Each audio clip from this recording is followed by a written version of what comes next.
Salam sejahtera, terima kasih karena bersama dengan saya di Nazilin Unity Channel. Cacian, kebencian, angan-angan, hidangan hadi di Muktamar PAS ke-70. Pendedahan dan pencerahan ini memang mengejutkan kita. Apa yang dibuat di dalam Muktamar PAS ke-70 menurut Saifuddin Nasyuddin Ismail adalah cacian, kebencian, angan-angan hadi di Muktamar PAS tersebut. Menurut beliau, cacian, kebencian dan angan-angan dihidangkan pemimpin PAS dalam ucapan serta resolusi sepanjang 5 hari berlangsungnya Muktamar PAS ke-70 yang melabuhkan tirai pada Ahad lalu, kata Ketua Setiausaha Pakatan Harapan PH, Saifuddin Nasyuddin Ismail. Beliau yang juga Menteri Dalam Negeri turut menyifatkan muktamar itu sebagai rakaman sejarah yang menjadi medan kemuncak politik kebencian serta membiakkan budaya fitnah, mencerca dan memaki hamun di bawah pimpinan Presiden Abdul Hadiawang. Umat Islam di Malaysia menghadapi pelbagai masalah seperti penagihan dadah, keganasan domestik, rasuah serta kemiskinan. Namun, PAS dan Abdul Hadi ketandusan idea dalam isu mendesak ini, kata Saifuddin Nasyuddin Ismail. Sebaliknya, mereka lebih fokus berangan-angan, ingin merampas kuasa kerajaan perpaduan dan mengabaikan agenda hudud yang dilaung sebagai prinsip PAS, katanya dalam kenyataan. Beliau menambah bahawa PAS telah menyimpang jauh daripada perjuangan asal di bawah kepimpinan Hadi. Abdul Hadi yang hanya dikenang kerana kepimpinan yang tidak kompeten dan lemah, katanya lagi. Beliau berkata, pemimpin PAS sering mendakwa diri sebagai ulama yang mengemudi kerajaan hidayah. Namun semasa PAS dalam kerajaan persekutuan pada tahun 2020 hingga tahun 2022, tiada usaha yang diambil untuk mengharamkan arak dan perjudian di negara ini. Selama 30 bulan lebih, PAS menyertai kerajaan ketika itu. Ini membuktikan PAS sebenarnya lompong dan ketandusan idea dalam memimpin dan membangunkan negara. Kegagalan ini jelas apabila rakyat terpaksa memulakan kempen bendera putih untuk membantu sesama sendiri ketika pandemik COVID-19, katanya lagi. Pada itu, beliau turut memberi kata dua bahawa pentadbiran Perdana Menteri Datuk Seri Anwar Ibrahim akan terus berusaha meningkatkan ekonomi negara. Saudara-saudara sekalian, inilah yang paling perlu diketahui oleh netizen. Apabila Saifuddin Nasyuddin Ismail kata, cacian, kebencian, angan-angan, hidangan hadi di Muktamar PAS ke-70. Apa pula pendapat anda semua? Sebelum kita beralih kepada isu yang lain, sila tinggalkan komen anda tentang dakwaan ataupun kenyataan Saifuddin ini bahawa pada itu Saifuddin kata, beliau turut memberi kata dua bahawa pentadbiran Perdana Menteri Datuk Seri Anwar Ibrahim akan terus berusaha meningkatkan ekonomi negara walaupun diganggu-gugat oleh kempen-kempen yang tidak bermanfaat. Sekian untuk kali ini. Jangan lupa tinggalkan komen anda. Salam sejahtera. Terima kasih kerana bersama dengan saya di Nazilin Unity Channel. Habislah PAS, habislah Perikatan Nasional Pembangkang dengan pendedahan ini, kata netizen. Ini apabila masalah air Kelantan 34 tahun pun tak berkesudahan. Tapi bercita-cita nak mengubah pula negara ini. Bercita-cita paling mengejutkan nak merampas pula Sabah. Sedangkan kerajaan negeri Kelantan 34 tahun pun masalah air tak selesai-selesai. Ini kan pula nak bercita angan-angan nak merampas Sabah. Nak pula untuk menjadi kerajaan semula. Ketua UMNO Kelantan Datuk Ahmad Jazlan Yaakob mengkritik calon Perikatan Nasional Mahkota, yaitu Haizan Jafar, dengan menyatakan, Perikatan Nasional sepatutnya fokus dalam mengutarakan janji pilihan rayanya, buktinya menilai prestasi kerajaan Johor. Menurutnya, meskipun sudah 3 dekad menjadi kerajaan, PAS dan Perikatan Nasional gagal menyelesaikan masalah asas seperti bekalan air bersih dan masalah perparitan. Perikatan Nasional ada 4 negeri, tetapi ia masih belum menyelesaikan masalah Kelantan selepas 34 tahun. Jangan cakap pasal mitigasi banjir bila isu bekalan air dan parit pun masih belum selesai, kata beliau yang juga ahli Majlis Tertinggi UMNO ketika berkempen untuk calon BN Syed Hussein Syed Abdullah. Beliau berkata demikian sebagai respon kepada Haizan yang mengkritik kejadian banjir di Kampung Bentong yang tidak berkesudahan meskipun ada usaha dari pihak kerajaan negeri. Jazlan turut mengkritik Perikatan Nasional kerana tidak mengutarakan janji pilihan raya seperti projek terminal bas yang tidak siap di Kota Bahru. Janji dalam manifesto selepas manifesto. Kalau kamu nak kempen, buat betul-betul. Rakyat sedar janji kosong ini, katanya. PRK Mahkota pada 28 September adalah di antara calon Perikatan Nasional dan BN. Saudara-saudara sekalian, sebelum kita kepada isu yang lain, siapa yang anda ramalkan akan memenangi pilihan raya PRK Dun Mahkota ini?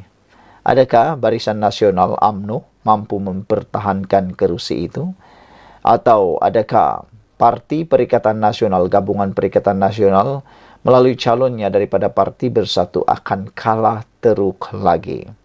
Ini apabila satu demi satu pendedahan, satu demi satu penerangan dan pencerahan mula membuatkan bersatu dalam bahaya yang besar. Kali ini, Ketua UMNO Kelantan, Datuk Ahmad Jazlan Yaakob, menyatakan bahawa masalah air Kelantan pun yang sudah 34 tahun diperintah oleh PAS pun tidak berkesudahan, tidak dapat diselesaikan, tapi berangan-angan pula nak menyelesaikan masalah air atau mengkritik masalah air yang ada di Johor. Ketua UMNO Kelantan mengatakan bahawa PN sepatutnya fokus dalam mengutarakan janji pilihan rayanya, pilihan raya, bukannya menilai prestasi kerajaan Johor. Sekian untuk kali ini. Jangan lupa tinggalkan komen anda, tekan butang subscribe. Jumpa lagi. Salam sejahtera, terima kasih kerana bersama dengan saya di Nazilin Unity Channel.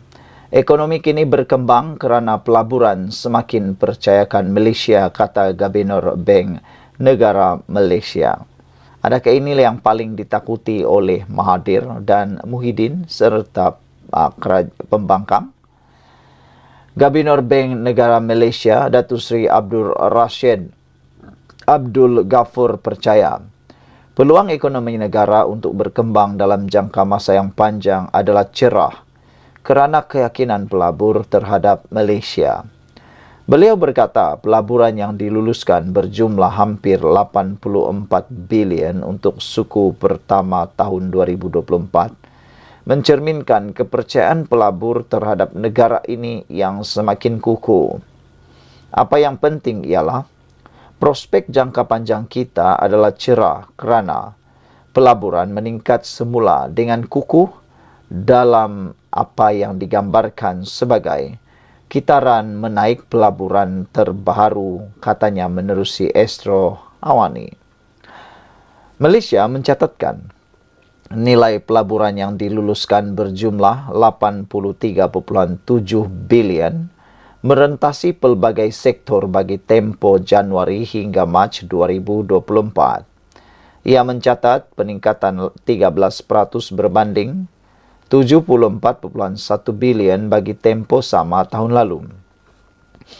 Kata Rashid lagi, pelaburan semakin meningkat kerana adanya prospek jelas untuk pelaburan swasta dan awam yang dilihat terjamin, terutama melihat perubahan sektor elektrik dan elektronik, proyek infrastruktur dan tenaga boleh diperbaharui.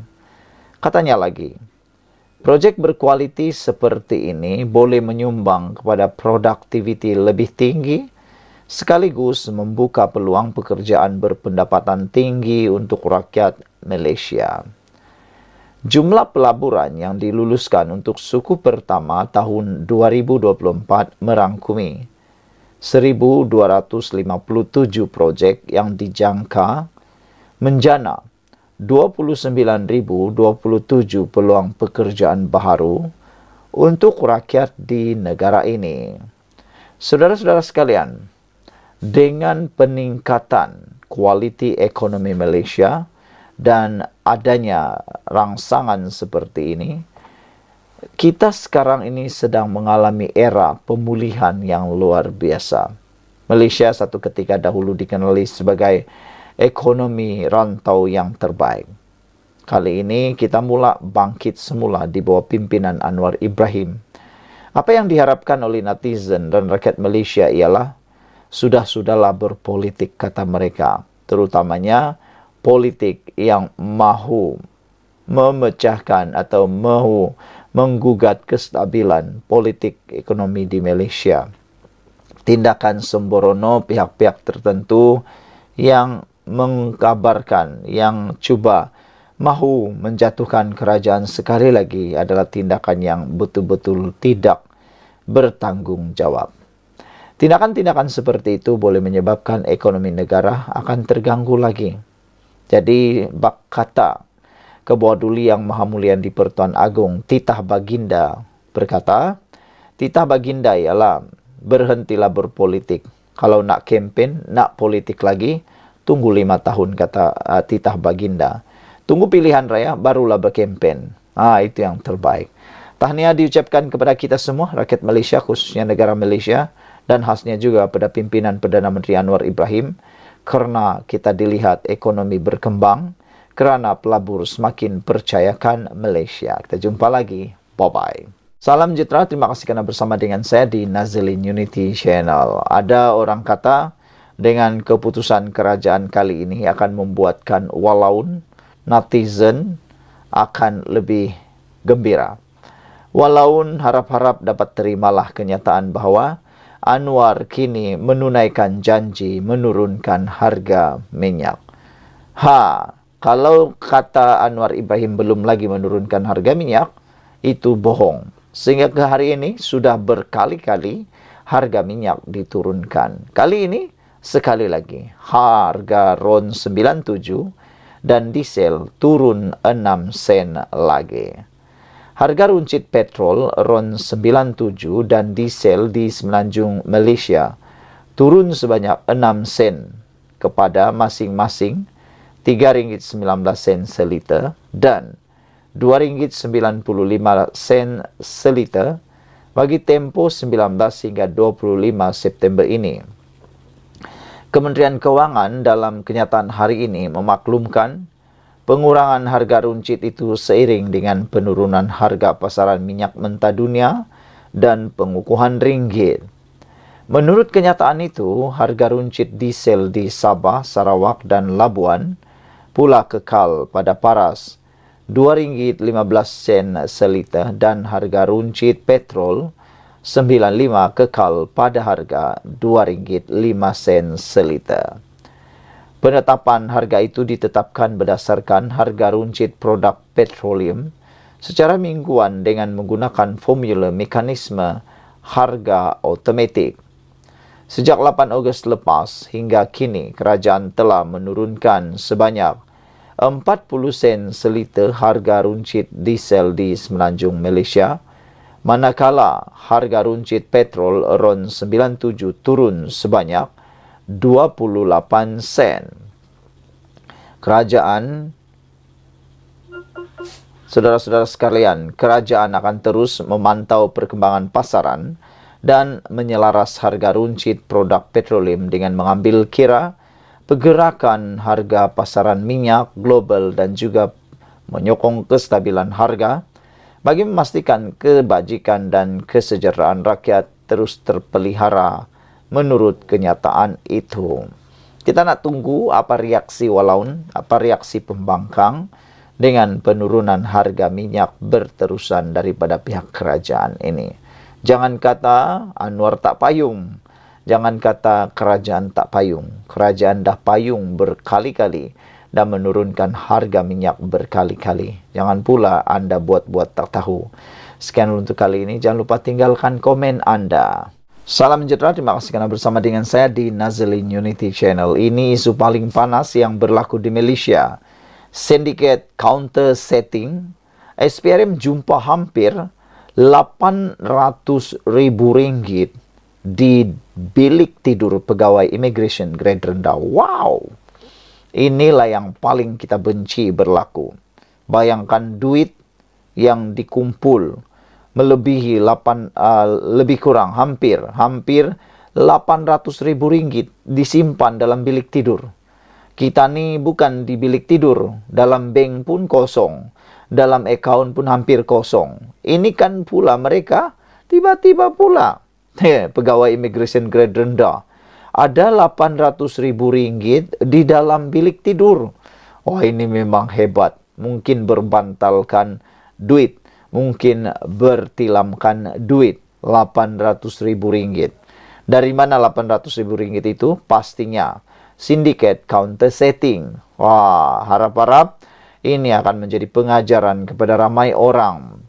Seorang pegawai immigration yang didakwa bersekongkol dalam sindiket membawa masuk warga asing melalui counter setting didakwa memiliki sejumlah wang tunai sebanyak hampir RM800,000 yang disembunyikan di dalam bilik tidur.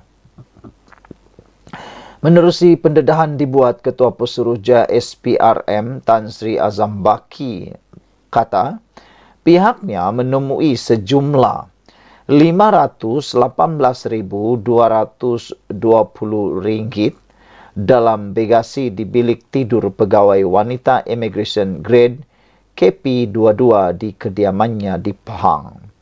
SPRM turut menemui wang tunai RM248,443 yang disimpan di bawah katil bilik utama pegawai immigration lelaki grade KP19 di rumahnya di Melaka. SPRM telah menyita wang tunai berjumlah RM41,990 dan RM696 menerusi operasi tersebut. Katanya menerusi sidang akbar di Ibu Pejabat SPRM hari ini. Sindiket counter setting menyaksikan lebih banyak pegawai penguatkuasa yang menerima rasuah membawa masuk warga asing ke negara ini. Kira-kira seramai 60 individu termasuk 50 pegawai agensi penguatkuasa telah ditahan Suruhanjaya berkenan. Modus operandinya ialah yang dilakukan sindiket ini adalah dengan mempromosikan pakej untuk masuk ke Malaysia melalui platform media sosial khususnya di Facebook dan Telegram. Difahamkan terdapat ejen yang akan menghubungi pegawai immigration terbabit menerusi aplikasi WhatsApp bagi mendapatkan tarikh sesuai bagi membolehkan kumpulan warga asing itu datang ke Malaysia sebagai pelancong.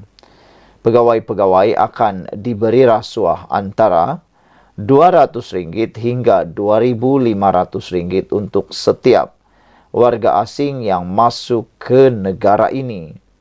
Mereka juga mempunyai kod nama berdasarkan kewarganegaraan warga asing dibawa masuk.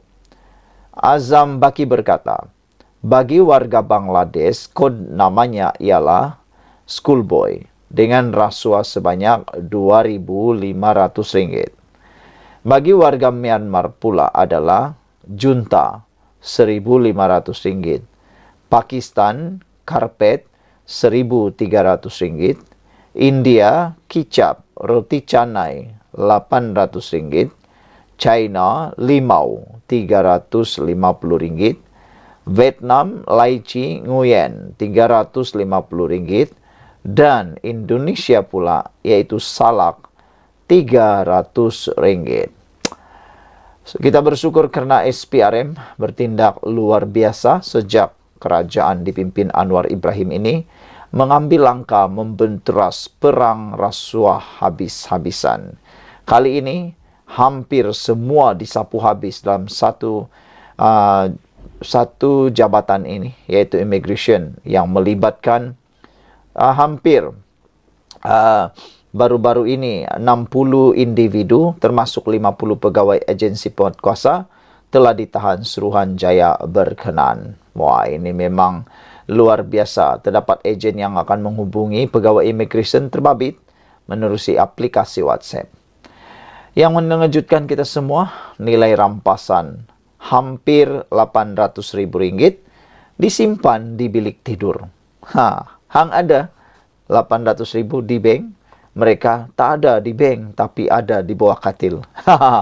Sekian dulu untuk kali ini. Jangan lupa tinggalkan komen Anda. Salam sejahtera. Terima kasih karena bersama dengan saya di Nazlin Unity Channel.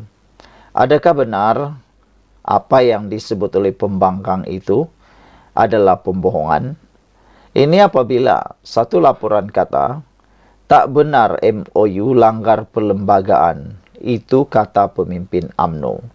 Makna kata, apa yang disebut oleh pembangkang sebelum ini adalah satu perkara yang kelentong dan mengelirukan.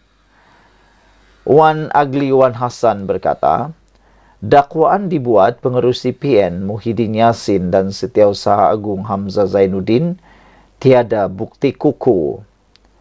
Seorang pemimpin pemuda UMNO berkata, dakwaan Perikatan Nasional PN bahawa cadangan perjanjian mengenai peruntukan untuk ahli parlimen pembangkang bertentangan dengan Perlembagaan Persekutuan adalah tidak benar dan tidak ikhlas. Wan Agil